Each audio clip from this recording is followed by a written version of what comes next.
this, but the linking of what we do here with what goes on in the schools is really important to this college, and we're very lucky to have two veteran teachers from Sweet Home High School here, Lisa Feyes and Heather Paolucci. Paolucci. Okay, good. Have done a lot of great work in the classrooms, home students of mine, and I'm just honored and thrilled that they're here. So I'm going to turn it over to them and we can get started. So let's welcome them.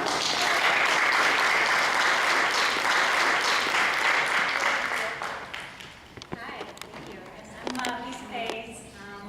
Heather and I have both worked at Sweet Home for 7 years now.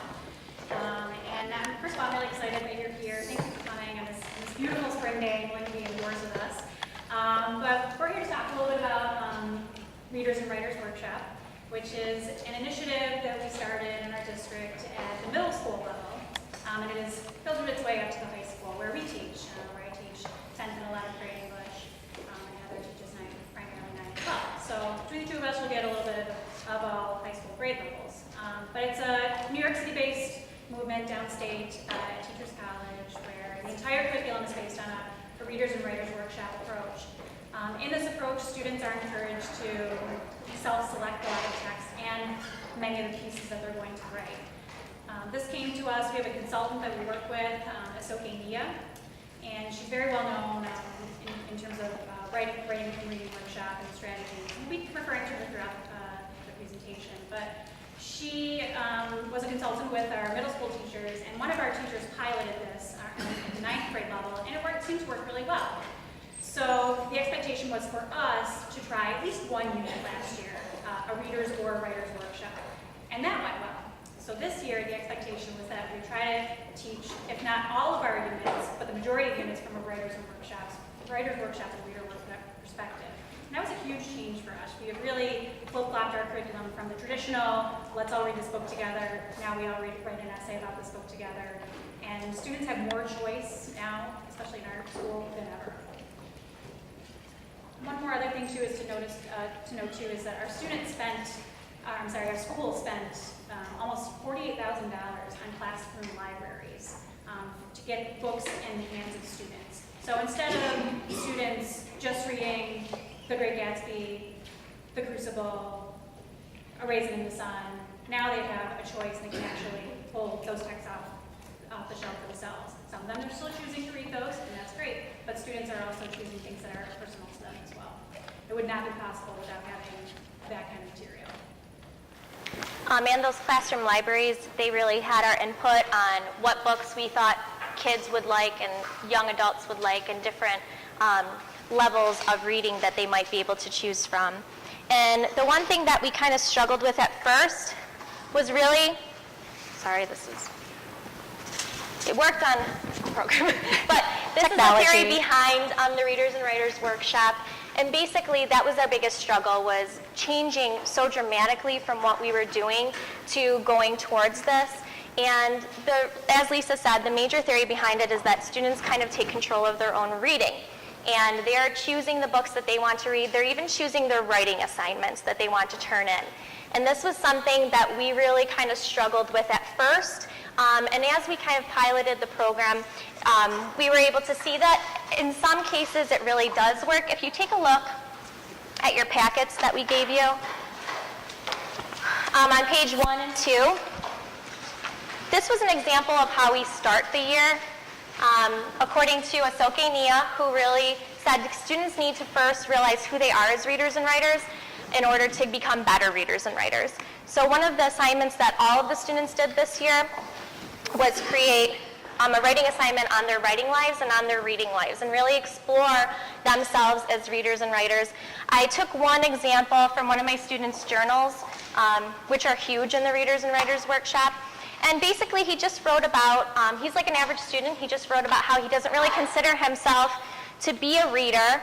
And then as you see, if you want to read through it, he kind of backtracks a little bit and he's like, oh, actually I am a reader, I just don't read books that are assigned to me. And that was really the problem that we saw within our students before this year, that they were getting assigned books, they weren't reading them, they were faking it in the classroom, either by reading Spark Notes or talking about it with other people or just choosing to opt out. So that was one thing, that they're selecting their own reading materials. Another thing that was a total shift was instead of doing like all class lessons where you're talking to the whole class, and we have 40-minute class periods, so you're basically up in the room, in the front of the room for 40 minutes. It's really turned into mini lessons where we teach for maybe 10 or 15 minutes, and then we go and have individualized lessons with students. So if I have Michael here and he's struggling with adding dialogue to stories, then he's going to get an individual lesson on dialogue. And if, I don't know, Jennifer is struggling with really trying to get started, we'll brainstorm different ways to get started, different things to think about before you even start writing. So that was something that we really had to switch into a model more like that. And that was hard, because we weren't sure at first how many minutes we're supposed to spend with kids. The first couple of times I did it, I remember sitting with one student for the whole period, and then I'm like, oh, I'm supposed to sit with you for 5 minutes. So it's something that we really had to get used to, making sure that we're talking to the kids about the one thing that they can recognize that they needed help with, and moving on, and then revisiting them in a couple of days. And like I said, the lessons are really geared towards more when we'll talk about this in a little bit, but teaching skills as opposed to teaching like content, things about books. It's more like teaching skills on how to read books and what to look for in books, or what to write and how to know what to write about.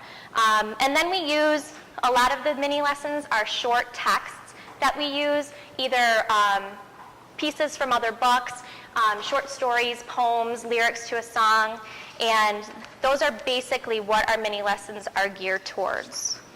What we're going to show you now is an example of a mini lesson. This is actually a video from my class. It is a very short mini lesson. It's only about not even 2 minutes in length, but it's a writing lesson. This is my AP literature students. I'm even trying to experiment with them doing this, even though we have a nationally accredited curriculum that I have to follow. There's nothing that says the methodology, I can't apply it. In this class, I noticed that a lot of my students in their writing, in their timed essays, and even formal papers, they weren't using transition words in between their paragraphs and lacked coherence in between the transitions. So I decided to do a lesson on signal words. You're going to hear me conduct that lesson now. Okay. Maybe.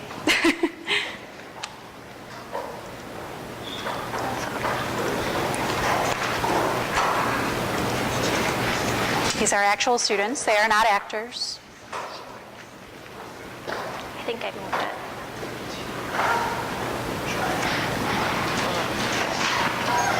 Yeah, well, let me go back up to here, sorry. Nope.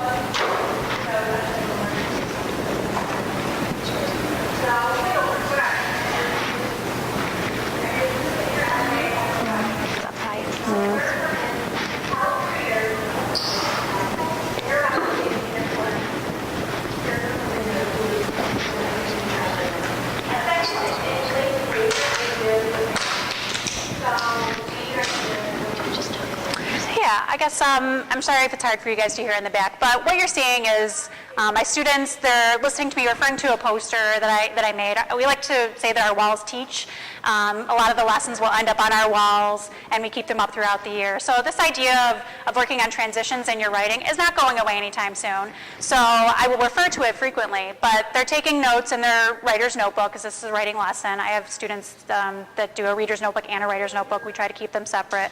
And I'm teaching this lesson, and the idea is that after I'm done telling them, giving them examples and modeling the strategy, that they'll work on it independently when I'm done talking.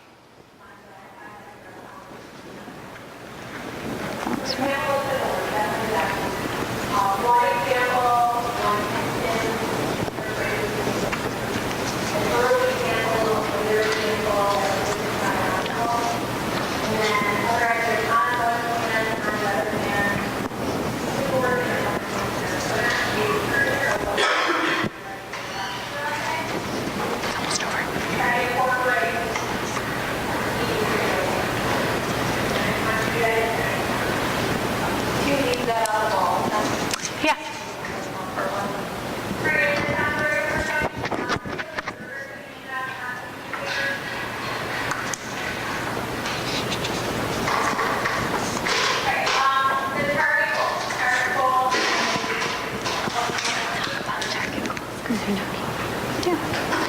So in this lesson here, this is after they've had time to independently practice. I'm using the rubric as a teaching tool.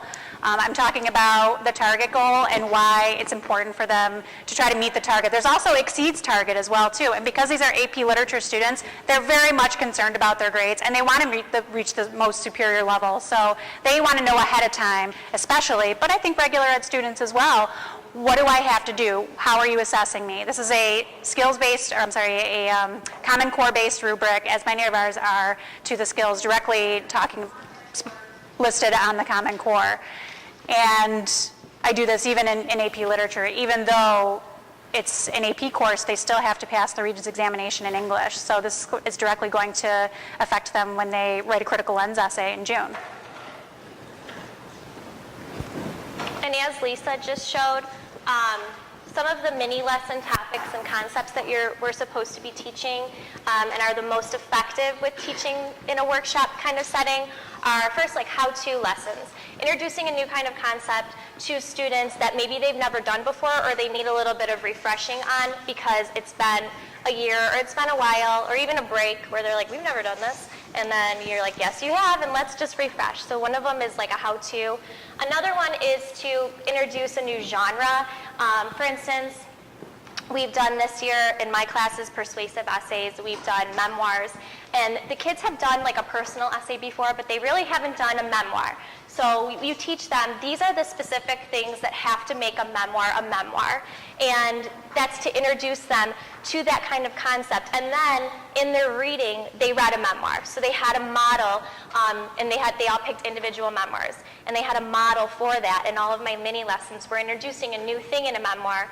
Then they would go back and say, okay, now I can recognize it within my own reading and do it within my own work. Other things are like think out louds, which I'm sure a lot of teachers already do.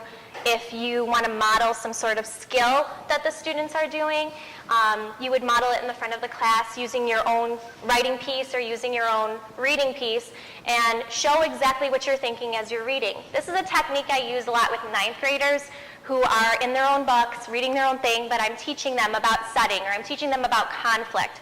So I'll use a short piece and I'll say, okay, here I am reading this, and I'll show them, this is where I'm going to stop, this is where I'm going to write a post-it, and this is why I'm writing this post-it. So, and then they would be given that time afterwards to do the same thing that I just modeled. So that's another technique to use in the mini lessons.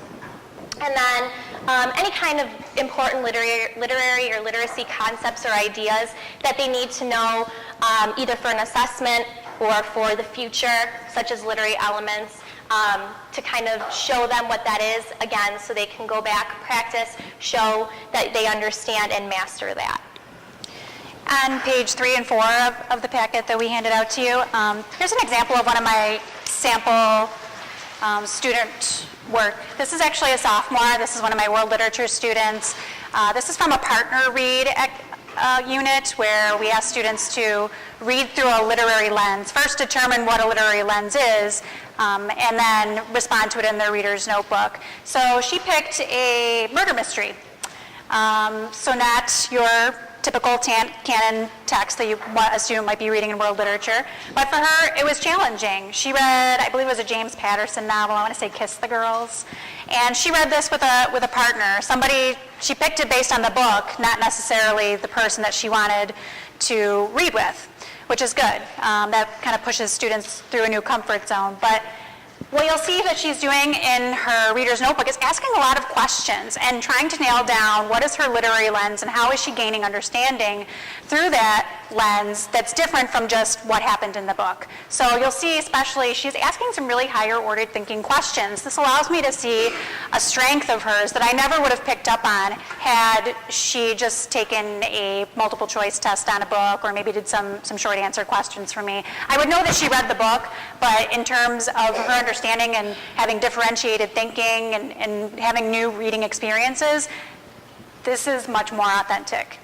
And we're very excited to see that kind of intellectual prowess coming from our students. That is something really, really new to us. But a mini lesson, again, reading through a lens, and we'll talk about that in a second once we get to our posters in our classroom, some more examples of what you can do to make your walls teach. Some examples of those short texts, so I also call them anchor texts. that we would use with students, very multicultural based. It goes well with our school because we are extremely multicultural, but these are some pieces that we've used and had some really good success with. So if you're interested in having students self-select their own text and do a reader's workshop, these are some good ones to start with. It gets them thinking, a lot of interaction with the text. Some of these are so short that you could think out loud, particularly a play by Eloise Greenfield. That one's only a one-page piece, and you could do a think aloud with students, show them how to interact with text in their reader's notebook there quite easily. For readers that are more advanced, The Glass Castle, an excerpt from that would be excellent.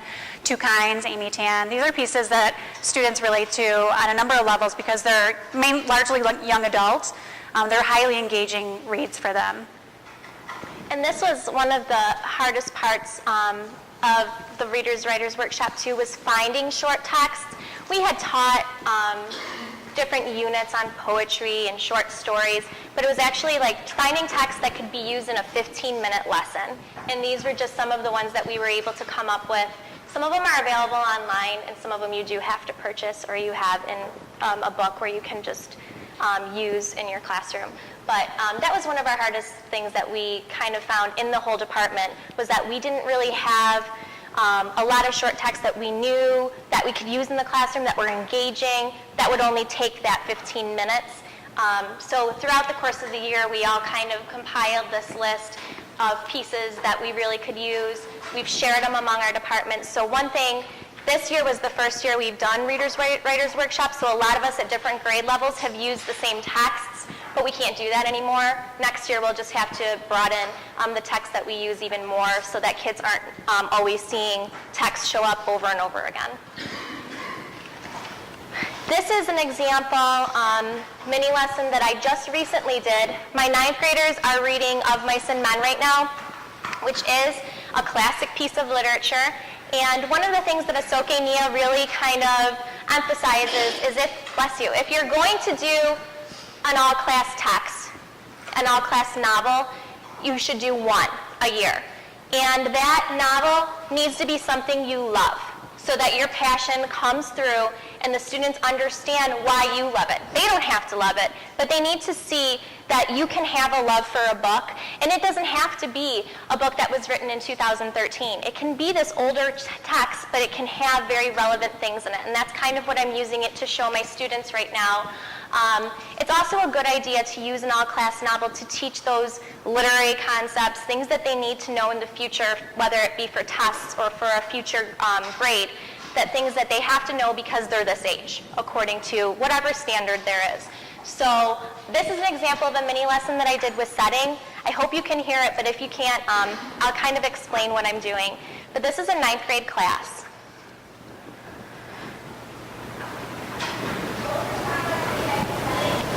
It's low again.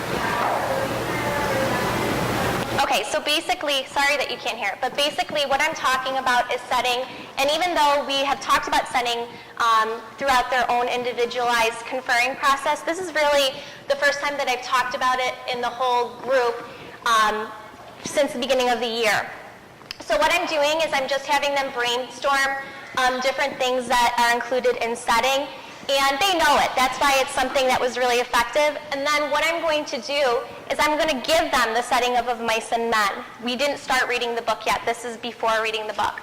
So I'm going to give them the setting, and then you'll see that I write the setting on the board, and I talk a little bit about the importance of it being during the Great Depression, and the importance of George and Lenny being migrant workers, and how that adds to the context of the book, and what happens, and the conflicts and the characters are all directly impacted by setting.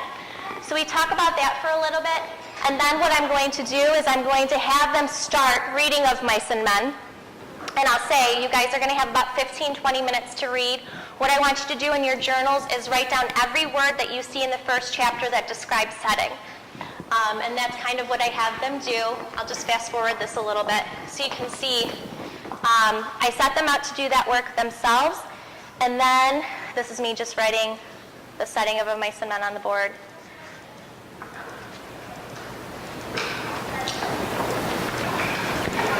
And then what you do is you go around the classroom and you have individual conferences with the students. I gave the students about 5 minutes to start, and I said I'm going to be coming around, it's going to be a grade, and I'm going to be looking in your journals that you're actually writing it down.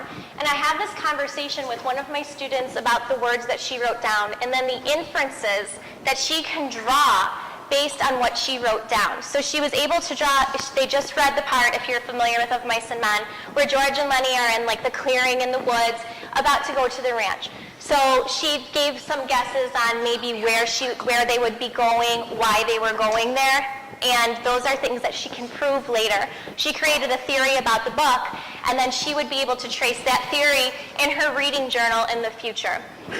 And you see she has her own notebook. You see the kids in the front. They're have their books open, they're writing in the notebook. It was very difficult at first to make sure that when I'm sitting with one student, all the rest of the students are doing what they should be doing, especially since this is a 9th grade class, 9th period, and there's 26 kids in it. So it was difficult at first. One technique that I really thought worked really well is with me. You can't see it, but I have a clipboard, and I have a grid of all the students' names, and I put different dates. And if I'm going around conferring, they know they're getting participation points that day, and that's a separate grade. And I'll just give pluses or minuses, seeing if the kids are not doing their work. And it really helped me at first to make sure that the kids were on task. And now I really don't have an issue in class. All I have to do is look at a kid, and they know that I have that clipboard in my hand. And if they get a minus point, I put it in that day. And they can go on Power School, and they can look and see that their grade went down. So they're very aware of it. So that helped me out a lot. Different teachers have different ways. That was just a way to kind of get my 9th grade class a little bit better managed while I was doing this. Okay. On page 5 in the packet, we've also included some reading journal prompts. This was actually a mini lesson. Who are you as a reader? That lesson, an introductory lesson. And these prompts are really helpful. They keep them in their notebook. This is something they constantly turn back to. It's on posters in our classroom. When students are like, well, I don't know what to say, I don't know what to write. I'm like, well, have you tried this yet? How about I wish that? And that gets them going. So it's a way to get them started when they don't know what to say about their book. It's a very practical tool to use with students, and it works for any book.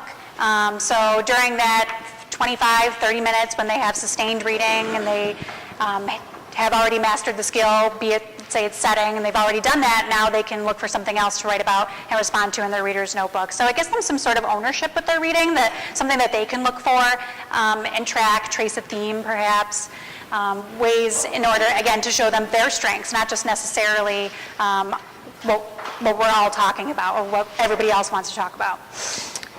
And if you can see, I'm just going to skip the next page because I'll explain that first, but this goes nicely into what Lisa just talked about. On page 7 and 8, I've included some examples from my students' notebooks. It's the same student, and it just shows that he's using the prompts effectively. And the interesting thing about this student, you can read through them, they're very thoughtful entries. This student has Asperger's, and he's a senior in my senior English class, and he has a really difficult time thinking of things like this on his own. But giving him this, he doesn't need to check with me and make sure that he's on the right track because he can pick any of these. So it gives those students who say, well, I'm stuck, I can't do this, I don't know what to write, it gives them something to go for or go from. And you'll see that he uses the book in different ways. He talks about one of the quotes that's on the back of the book and how he used that to kind of dive into the book. He talked a little bit about different things that were going on in the book and asked questions that, bless you, that possibly he would answer in the future. So I noticed that this really did help our students out with their reading journals. And if you take a look, a sheet right before that, sheet 6, this is an example of my collection schedule, because the one thing with having every student keep a reading and writing notebook, 2 separate notebooks, is that you are doing a lot of grading.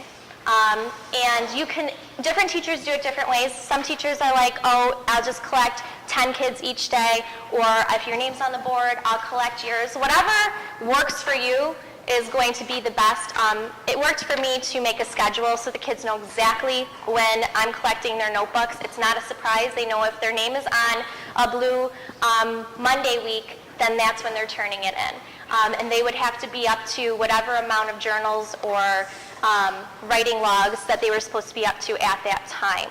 And there are some weeks, like Christmas break, we didn't collect journals. So sometimes I would just say, I'm not collecting journals this week, but wherever my date and the day, like day 1, 2, 3, or 4, I would just put blue or yellow, and they would know that that week, on that day, their journals were due. And this was the most effective way that I can do it, where I didn't feel like I was grading 50 journals in a night, that I could do it a lot easier, that the students' grades would be a little bit more equal because the rubric would be set up in a way where it would grade what they had in there and not necessarily that they're on the same pace as every other student.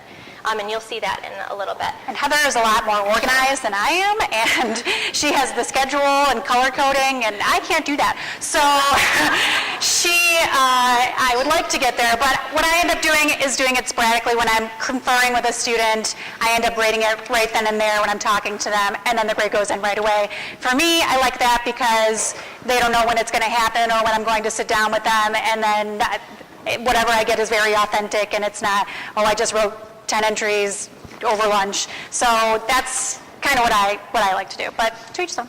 Yeah, and you will get students who will write all of their journals the night before, but you can tell, and they know that you can tell that. So Yeah. The next one we're going to talk about, this is my classroom, and the next slide is going to be Lisa's. The different layouts of our classroom. I know somebody had mentioned when she was showing her mini lesson, do you keep that up? And that's one of the major things about Readers Writers Workshop, is that your classroom walls and your classroom is used as a tool. You're constantly referring to the walls in your classroom. A lot of them are just teacher-made, my handwriting during a mini lesson, and you just put them up on the walls. And so if you want to refer to it later in the year, you say, remember, we did this, take a look. Or you can do, my husband, yesterday when I was showing him this, he was not a good student. So he said, yeah, and students whose eyes are wandering around the room have to look at learning stuff. And I was like, very true. I don't have like different kinds of posters that would kind of defeat the purpose. So if this was just a panoramic kind of picture of my room, this is how I have my classes or my desk set up, but there's nothing that says you have to have your desk set up this way. But you can just look up here. I use all of this space in order to make sure that my students have posters that they can look at and refer to if they're doing an assignment, or I can refer to them. So this is just a panoramic point of view. This is one of my posters. I have the purposes for writing, and then what do writers write? I actually took time over the summer and did that and tried to make it look nice, but the rest were just things that I wrote while I was teaching. And these are good things for their writing journals too, because if they're stuck on their writing journals, they can say, well, I can celebrate, I can persuade, I can disagree with something, I can tell a joke. So it helps them refer to that while they're reading or writing in their own journals. This was similar to what Lisa was talking about in her mini lesson, or in the students writing about lenses. One of the things that our school did this year was really teaching students how to read through a lens instead of just reading a book and recognizing those lenses. So I just have this up, and some of the lenses that my students brainstormed were power, gender, social class, justice, identity, choices and consequences. And I actually was really happy I had this up, because when I had my informal observation about a month ago, one of my students asked to redefine what a lens was, and I was able to turn around and say, well, let's take a look. So it actually helped me out a lot too. This one I have up top, what goes on a Post-it while they're reading, different things that they can write to show me that they're thinking about their reading, and they can prove that to themselves too. They can go back, look at their Post-it notes and say, well, I have this inference, let me see if I proved it right or proved it wrong. And then finally, one of the ones that I have, I did this in the beginning of the year with my students. I had all my students write on a Post-it in one of these categories. They didn't all do it, but some of them did. Books that they reread, books to one day read, books they loved, and books someone recommended. So if a student is looking for another book, and I don't necessarily have time to sit down and look through all my shelves and give them a book at that moment, they can go to that and take a look at some of the stuff that their peers read. And a lot of them have more than one title on each of those Post-its, and they can read that. So that was something that was really effective in my classroom, especially in the beginning of the year. Whoops. I don't think. Thank you. Oh, and then just this one.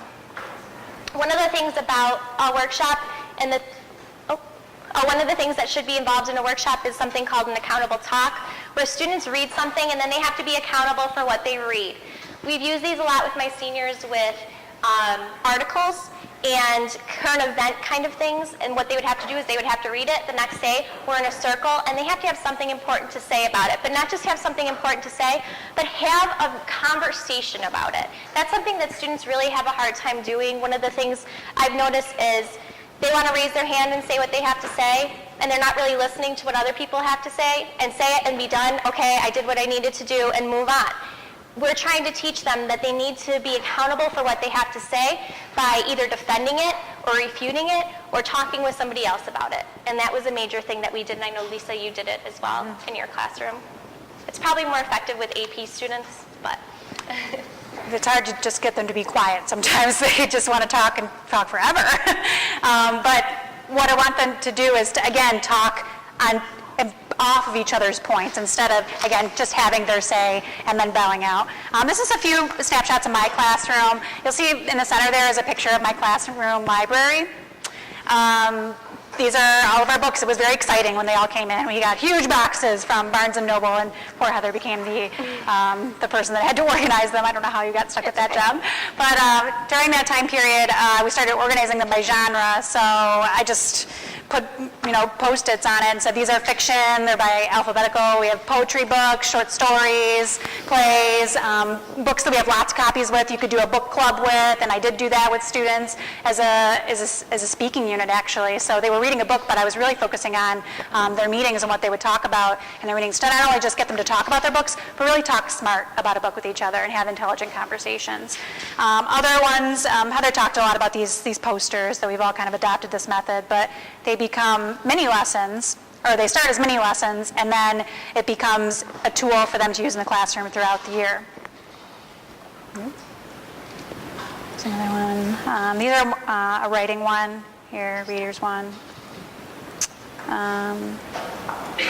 Tone. A lot of students had trouble with tone, particularly my advanced students, trying to come up with words other than, this book is sad. So what is the author's attitude about that subject? Why is Arthur Miller writing a sad story about the Crucible? He's bewildered with what's happening in his life, and that's where it comes through. So it's something that I can constantly refer to throughout the year. Next one. Yeah.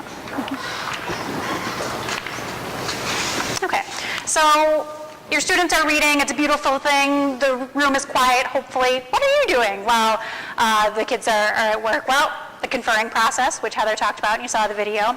The teacher can either go around the room and come to the students, or they can come to you.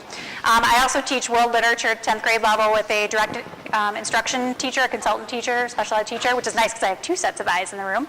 And in that time period, she may pull students out to groupings of tables, work with multiple students at a time. It's really flexible, however you're comfortable working with students. But you really have to get down to the desk level right with them and have these conversations with them, and keeping a notebook to organize your thinking, because you're not going to remember a conversation that you had with a kid 2 weeks ago about their book. So just jotting a little note down. The note taking is great, but I always say don't let your record keeping get in the way of a good conference. If you're really getting somewhere and it's a breakthrough moment with a student and they're able to overcome some obstacle that they've been having with their reading, talk with them through it. And you really want to try to keep it to 5 to 10 minutes per kid. But if you're going over and that kid really needs it, maybe that's a good thing. So just being flexible with their teaching, which is something that all good teachers do. But it helps personalize lessons, these conferring with students and having a formal conference with them, so that learning isn't just, well, let's do what everybody else is doing, but what are you having trouble with? And they have to recognize those things first. It might come through when you read their notebook, but it's even better if they can recognize that deficit. And this is just an example of the conferring note sheet that I made, and it's page number 9 in your packets. Lisa keeps a notebook, and that works for her. I, again, like to wrap my head around everything. So I made these sheets, and these sheets go into my students' portfolios that they have in their class. So every class, if it's a writing day, they will take their portfolios with them. They're just manila folders. They all have their names on them. Every writing assignment they've done all year is in them. And these sheets, and I have a different color sheet per unit, so I know exactly what sheet we should be working on, and I can pull it out very quickly. It allows me to know two things.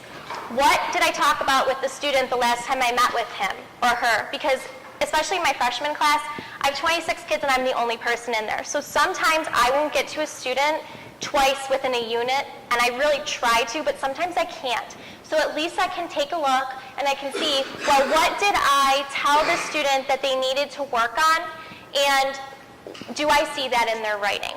And if you take a look at this was just an example of one. Beginning of the year, they were allowed to choose their own genre to write in. And this student was working on a futuristic fiction genre. And when I said, when we met, he recognized that his story was kind of dull. And he didn't know why it was dull. He said, it's really not that exciting. It's just kind of a story and it ends. So I said, well, why don't you try adding some dialogue? And here I'm going to show you how to do it. He's in 9th grade. He probably knew how to add dialogue from the past, but he probably just didn't use it effectively as much as he wanted to. So we sat there. I said, okay, here's how to use quotes. Here's an idea of what a tag is, what a beat is. I even have, I didn't take a picture of it, but I have a poster on my wall that says tags and beats and how to add dialogue. So I told him he can refer to that. And then I said, work assigned. Brandon should attempt to add some dialogue to develop his characters to bring them to life. So the next time when I met with him, I happened to meet with this kid sooner than I thought because he really wanted to meet with me. And he really wanted to show me that he did what I had asked him to do and his story was this much better because of it. So then he added dialogue. Okay, but remember, you have to have things besides just said. You have to have different tags and beats. So next time, try to do that. So then this category right here, I would look at when I was grading their piece. And there's a category, and you'll see that, on the selected genre rubric, and it says, did they take into account the conferring process? Did they do what they were asked to do in their writing? If they didn't, then their score would be lower because of it. So this was just a way that I did it.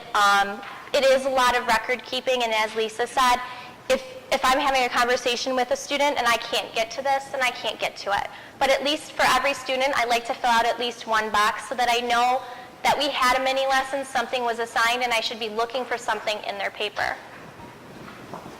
Conferring to is something that I don't think we did nearly enough when we were teaching in a traditional manner, and it's gotten to a point where I think we know our students better than we ever have. As learners, as people, this process has really allowed us to learn who they are as writers and readers. I know that Taylor likes paranormal romances, and that's a genre, but she, but I know them as their reading preferences now, what they like to write about, and it's a nice way to get to know your students, really is. Yeah, and just piggybacking off of that, one of the things that's kind of a struggle is that if you're asking kids to read so much that you have to, I am an avid reader, but I read in different particular genres, and you have kids who are bringing you books and they say, read this, and you have to read it. And I had a kid who brought me some Eric Rex thing where people were swimming on the ceiling, and I didn't want to read it, but I read it, and he wanted to have a conversation with me about it.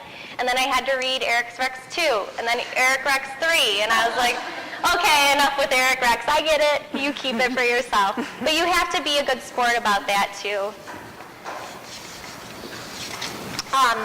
We had to start from scratch with a lot of the rubrics, that we created. And it's hard because you're grading different things from different kids. So how do you have a rubric that grades them all equally? So some of the things that we created are on here. One of the things that we did, this was just a writer's notebook rubric. Most of our department uses the same thing.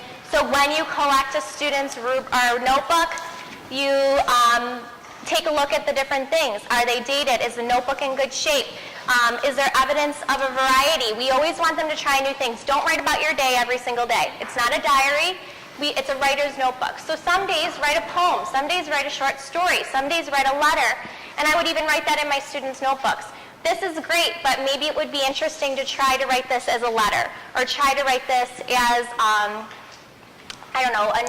list or something like that. So that was something that we really focused on, and that it was that it had some sort of thoughtfulness, and there was some evidence of growth. This was the one for the choice genre piece that my student Brandon was working on with the conferring notes. in the beginning of the year, they're allowed to choose whatever genre they wanted to write in. It didn't matter what it was. We didn't teach those genres. It was like, if you like this genre and you want to write in it, write in it. We're not going to teach about it, but we just want to see what you know about it. And this is what I used for that. And it shows that they knew a little bit about the genre, that they were supposed to look at the genre before writing. So it tries to evaluate the kids all on the same kind of categories. And then Lisa. The page 12 in your packet is the book club talk rubric. This is what I talked about. This was very different for me to have students reading a book and not grading them on some sort of written test that they've produced. I graded them on what they said about the book. So the speaking rubric is, again, that accountability that we talked about with talk. And the superior level, those are all Common Core-based standards. I just sort of made them a little less wordy and fit them on a rubric. But what we're going to show you very quickly is a short video of my students talking about books, the contemporary novels piece that I had them do, which is the assignment 13 and 14, also I provided for you. This one might be good.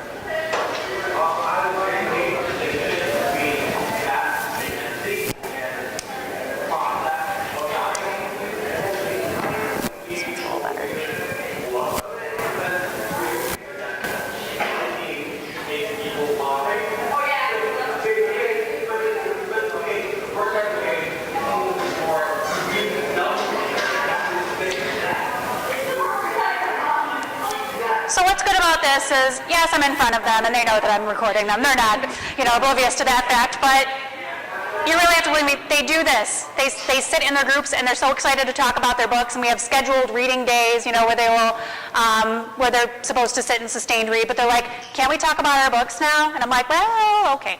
And then it becomes them sitting in their groups and talking about their book. And then I'm grading them with this rubric. I'm not talking to them.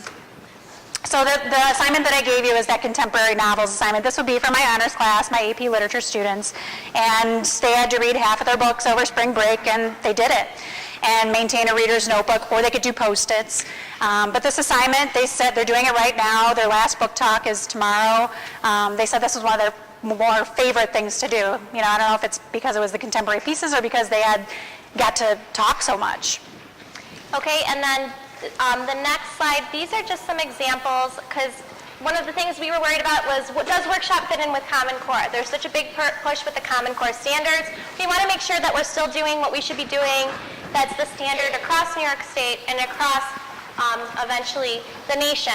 So some of our rubrics we made were aligned with the Common Core standards, most of them actually, and these take a really long time to develop, but there's an app, and it's the Common Core app on smartphones that makes it very easy to use. You can look for what you need and plug them in. And this is where we plug in the workshop grade, this responsibility grade that student uses all class time wisely, conferencing with teacher and workshopping essay, and then essay is due on the handed in on the due date. And different things that you teach in your mini lessons can be taught in that, or can be included in that rubric. Here's just another example, one that I used with the memoir for ELA 9, different standards that we used. And again, the responsibility grade saying that they actually conferred, they changed the things that were conferred about, and that their essay shows that they workshopped it. It's not just something they typed up the day before. Okay, last but not least, these are the resources that we are using. Our district provided these books with us. Once we started working with our consultants, we realized that we needed more help when they weren't there to help us. Asoke Nia, who is like our consultant, was in New York City. And yes, we can get her via email, but I'd like to recommend this Randy Bomer book. This is like my Bible for Reader's Workshop. Lots of prompts, a lot of ready-to-use lessons, those types of mini lessons. It goes over how to structure your classroom. Very, very good text. Then this one, this Carl Anderson, how is it going? This one's really good for the conferring process. If you're interested in learning a little bit more about what you should be doing while you're conferring with students, this is a really good book to use. It's Carl Anderson, how's it going? His whole idea is you ask the student how's it going instead of feeding them what they're doing correct or incorrectly. This Katie Wood Ray book, this one's for elementary school students and teachers, but I really found it really useful for the high school too. She has actual lessons written in here that she teaches and how they went, and kind of like a script of how they went, and it's easily adjusted to the high school curriculum. And it's just good because it's more like a story as opposed to just kind of a text. And then finally, these two books I bought online after Isoke was speaking to us. These are more for students, but what I found was they're very helpful with knowing what to do in a writing and reading journal. I only had one copy of each, so I kind of read through them and gave my students some ideas. But Ralph Fletcher has a whole group of these books. I only bought these two because I was struggling with the writer's notebook. But he has a whole lot of these little chapter books that are really designed for students, but are really helpful for teachers.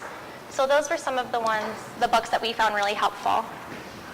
I know we didn't leave you a ton of time, but we do have time for a couple questions or comments or whatever you guys want to know. Yeah, right here, purple. As far as having students reading novels, what are the problems you come across with that, and how did you handle it? Some issues are students reading only one kind of book, like really becoming married to one genre and not branching out. Reading books that are above their level, and then taking a while to realize that they're in over their head, which is where you as the teacher really going to have to keep an eye and steer them towards things, steering things that are one, age appropriate, level appropriate, now that you've gotten to know them as a reader, and two, making sure that they're challenging themselves. Your professional responsibility there definitely comes into play to make sure that kids aren't reading things that are too easy for them. And I think at first we were concerned because you're like, how do you know the kids have been reading the book? This is a book I've never read before. And I think we realized it's not really a concern, because when you talk with them in the conferring process and they're writing in their journal, you know if they're faking it. So it's not really a concern. They don't need to know that you didn't read that book because they have to discuss it. And that was our major concern, but it's been fine. Right here in front. Sorry. How do you monitor and how to make sure that kids are writing a variety of different ways? I keep writing, sorry, anything else? I was just going to say, just because I can see some of my students always going to a certain genre to write about, or always responding to the book using the same prompt. Yeah, organizationally too, another thing to keep track of. I have writing portfolios for the students. My dream is that we'll all do it and that those portfolios will go with them to the next grade level. But I keep a writing checklist. What have you done? Oh, I've done a poem this year. Oh, I haven't tried a nonfiction piece yet. And that allows them, again, to see, keeping a track of what they're writing and what they're producing over time. And you also teach genres that you think they should know at each grade level, so they are exposed to those genres and writing those genres. And then they can make the choice when they have a choice writing piece, whether or not they want to write it again. But you can assess them on those things too. Right here. I'm just curious how, or if you need to make modifications for a co-teaching classroom. I teach all freshmen 2 co-teaching classes, and I find that out of 25 kids, half my students are sometimes special education students. So what can you do for them? Yeah, absolutely. This really works well in a co-teaching scenario because we can set personalized goals that are aligned to that student's IEP. For example, one of my students, just to read an entire book was a challenge and one of her goals on an IEP. So what we did was one reading unit, she read by herself the first half of the book, and then her partner when she read with a partner, she read the second half of the book. So we paired her with somebody that was a more advanced reader that could catch up to the point where she was, put them together, and then they could discuss the book. So again, you have to know your kids really well at that point, but hopefully you have a special ed consultant teacher that knows the needs of that student and can personalize things as you need to. And I know with my, because I also we both teach special ed inclusion class or direct instruction classrooms where it's a co-teaching setting and not just like a push-in setting. And a lot of things that my special ed co-teacher did this year was take mini groups and kind of discuss a mini lesson with those groups. And it wasn't always the kids who were labeled special ed. It wasn't always the other kids that are considered regular ed. Sometimes I'd take the special ed kids, sometimes she would. So we would break off into other groups. Some people do it right in their classroom. We found that didn't really work with us because we had such big classes that both groups were kind of listening to what was going on in the other group. So I would find an open classroom and we can go in there. And I know Lisa's done the same thing before, or have a table in the back that you can talk with the kids about. Oh, Take one or two more. I think we have a question. No? Go ahead, pick. Anybody? Right. No. A lot of students bring in their own reading material. We have a more lax electronic policy as of recently, so kids will bring in their electronic readers, read on their iPhone. It's an environment that is, of recently, since February, very electronics friendly. We're working through some of those issues, but it's definitely exciting to see students carrying around e-readers and actually using them. They can also, we still have a regular library too. A lot of times students will say, oh, you know, I kind of want to see more. We have a beautiful library, school library as well, with library staff able to help them self-select text as well. And they can pick anything they want. There's no censoring. Within reason, yeah. Okay by you. Yes. Yeah, especially with my AP students, I want to make sure that they're reading things that are going to be, something that they could use on the AP examination, books that they might be able to write about in the region. So I'm a little more concerned about, again, level of text, but most teachers are very, very flexible with what they're reading. Yes? You said you felt like you know your students now more than you ever have as readers Yeah. and writers. And remember when I was teaching and stuff like this the other day, Brave New World, right? And she said, love Brave New World, and I love that before, and I caught them together. And I just knew the kids weren't reading it. I could give them 4 pages to read the night before, 2 pages, buy a pizza, fireworks, whatever, they just read 2 pages. And they were doing quizzes, personal responses, I tried everything. And I felt like, when I look back, I felt like I did a lot of those kids a disservice by teaching the same book to them. But talking about books was such a central part of my class. So it's kind of a two-question thing. Number one, do you feel like kids are reading now more than we both taught for 7 years, more than they used to? Absolutely. And 2, how do you get them to think deeply about this stuff? Well, I think our students are absolutely reading. I'm not saying every single student is reading. It's not like a cure-all, but more students who haven't really picked up a book before because now they have a choice and you're not forcing them to read a book, I think that they take a little bit more ownership of it. And I even think that in some cases they're more likely to read that Brave New World because they've had choice throughout the year. So you've given them choice, so now here's something that I really love and I want to share it with you. I think we have struggled a little bit with that, talking about books and having like a richer conversation about it. And that's why teaching one all-class novel really allows us to do that. And I guess the conferring process does, but Yeah, we are growing still. Yeah. We're 1 year in totally, and it's something we'll have to revisit at the end of the year and keep going. But we want to thank you again for coming and being with us on this gorgeous day. Yeah.